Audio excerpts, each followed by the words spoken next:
Bom, 6 refrigerantes diferentes devem ser distribuídos entre 2 pessoas, de modo que cada pessoa receba 3 refrigerantes. O número de formas de se fazer isso é... Bom, então nós temos que pensar aqui, né? São 6 refrigerantes, ele está dizendo que são refrigerantes diferentes, e 2 pessoas, então vai distribuir todos os refrigerantes, de modo que cada um vai ficar com 3 refrigerantes, tá bom? Agora, nós temos que pensar o seguinte: quando nós formos fazer a distribuição desses refrigerantes, vamos supor que você pegue 3 deles, né? Você seja uma dessas pessoas e pegue 3 deles. Tanto faz a ordem com que você pegou esses refrigerantes, desde que você tenha aquele grupo de 3 refrigerantes. Então, nós temos aqui uma configuração que não importa a ordem com que eu estou pegando esses refrigerantes, desde que cada pessoa pegue 2 deles. Tá? Então, se não importa a ordem, aí nós podemos começar a pensar, por exemplo, numa combinação.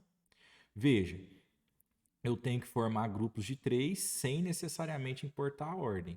E outra coisa, né? Vamos pensar aqui, ó, se eu tenho, né, um refrigerante, 2, 3, 4, 5, 6 refrigerantes, né? As bolinhas aí simbolizando os refrigerantes.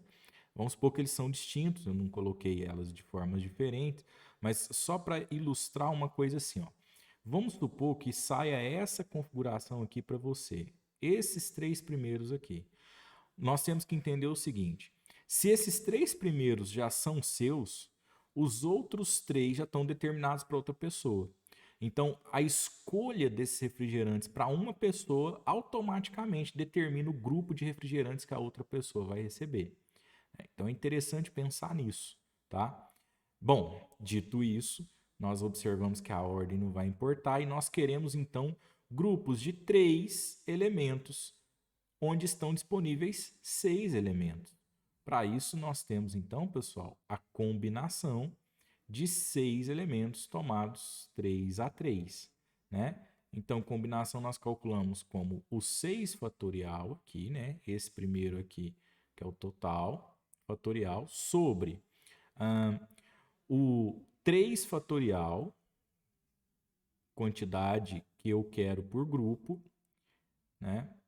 E aqui embaixo ainda tem um vezes, né? O que a gente diz n menos p. 6 menos 3 fatorial, tá bom? Se eu considero só aqui, ó, 6 fatorial sobre 6 menos 3 fatorial, nós temos a configuração de um arranjo. Esse 3 fatorial aqui, ele vem eliminar a ordem que o arranjo ainda considera, né? Então, ele vem para desconsiderar essa ordem que seria possível em outros casos para ordenar, de fato, a distribuição. Nesse caso, não. O grupo é de 3 refrigerantes. Não interessa se eu peguei primeiro o vermelho, depois o da garrafa verde, depois o da tampinha azul, né? O que importa é eu estar com esses 3 refrigerantes. Bom, aí é fazer essa continha, né, galera? Então, nós temos aqui, ó, a ideia de desenvolver o 6 fatorial até chegar no 3 fatorial, né? Porque aqui embaixo eu tenho 3 e 6 menos 3 também vai dar 3. Então, repara só. 6 vezes 5 vezes 4 vezes 3, e eu vou parar. Eu continuaria, né? Só que eu já observo que ali embaixo tem um 3 fatorial. 3 fatorial desse primeiro. E 6 menos 3 também é 3, né? Fatorial, coincidentemente, tá? Bom, repara que eu não pus o fatorial de propósito para você perceber o seguinte. Como é uma multiplicação aqui em cima e embaixo e eu tenho uma divisão, né? Entre eles aqui, eu posso dizer que 3 fatorial dividido por 3 fatorial vai dar 1, né?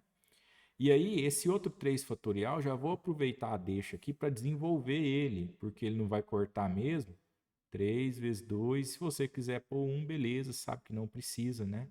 Multiplicar por 1 não vai mudar em nada. Bom, então vamos continuar o cálculo. Se você observar aqui, ó, 3 vezes 2, né, galera? Ó, 3 vezes 2 dá 6, então eu posso cancelar com esse 6 aqui de cima. Então, o que nós temos aqui no final? 5 vezes 4 para fazer a continha. 5 vezes 4 dá 20. Isso significa que, dentre os 6 refrigerantes, eu posso formar 20 grupos que pegam de 3 em 3 refrigerantes, né? Isso que diz a combinação, tá bom? de modo que não me interessa a ordem desses 3 refrigerantes, e sim que eu esteja com eles, tá? Então, são 20 possibilidades de se pegar 3 refrigerantes num total de 6. E aí você pensa, pô, então são 20 possibilidades para a primeira pessoa. E para a segunda, aí você vai colocar 20 de novo? Não. Por quê? Porque é aquilo que a gente discutiu. Se você já fez uma distribuição de um grupo, o outro grupo está distribuído, né? É automático. O que sobrou é da outra pessoa. Não há variação nisso. Então, quando a gente calcula aqui, né, o 20, ele já dá essa resposta total para nós. Tudo bem?